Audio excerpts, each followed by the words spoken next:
Let us study about the ideas of Thorstein Veblen.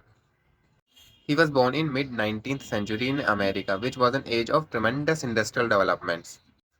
That age was called the age of protest or an age of gold because due to tremendous industrial developments, there emerged a class of capitalists which become extremely rich at the expense of industrial poor. The domination of the capitalist class led various uprisings and conflict in the society, and Thorstein Veblen's ideas reflect these uprisings and conflicts. According to Veblen, social institutions embody the habits and customs of the people, their ways of acting and thinking that reflects their struggle to survive in nature. Hence, this process of social changes reflect the institutional changes, which in turn reflect the technological changes in the society. Veblen described four main stages of evolution. The first was savagery, that is, primitive communal stage.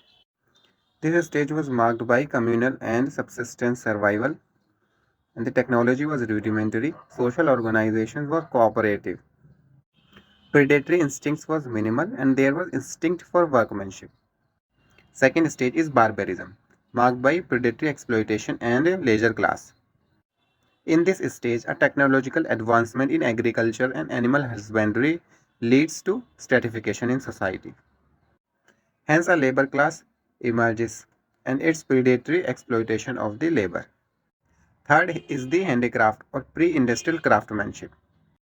This stage was marked by artisanal production and craftsmanship and small scale industries.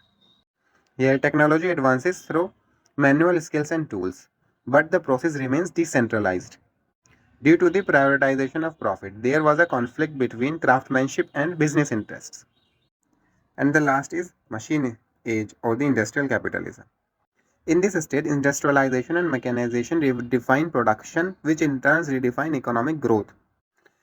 Here, industrialists prioritize profit over innovation. Social institutions regress because the outdated norms like conspicuous consumptions become the norms in the society. And there emerges a conflict between industry and businesses. Let us study about the Veblen's theory of leisure class and conspicuous consumption. Veblen says that there is an unresolvable conflict between businesses and industry, ownership and technology, and between those who are employed in monetary employment like finances and those who works in factories, that is industrial workers. Veblen wrote that leading industrialists and financiers belongs to the category of leisure class who are involved in pecuniary activities and live by the labor of industrial poor. They themselves make no industrial contribution and have no role to play in societal evolution. On the other hand, industrial workers have rational minds due to the machines they use, and this machine technology acts as a disciplining agent. Hence, according to Veblen, the evolution of mankind depends on these people because they have rational minds and discipline against the predatory lifestyle and magically minded people of the leisure class. According to Veblen, in a competitive materialistic system like American, the worth of a person is judged by the worth of others, and then they develop a vicious circle of one-upmanship, that is, doing better than your neighbors or friends. In this context, Veblen talks about conspicuous consumption, which is the behavior of social actors in which the actors utilize goods and services not for their utility but to show off to the others and maintaining a distance between themselves and their neighbors. Sometimes this conspicuous behavior may have no social utility, but these are displayed to show one's high status. For example, some people may buy diamond watches or luxury cars to show off their social status to others. Similarly, the concept of conspicuous leisure, in which the rich people spend their time on costly beaches and mountainous resorts to show that they have this high social status, and only they can afford to go there. Veblen also points out that in aristocratic age, this wasteful lifestyle was followed by only a small section of population. But in modern capitalist countries, this competitive display has permeated to whole social structure.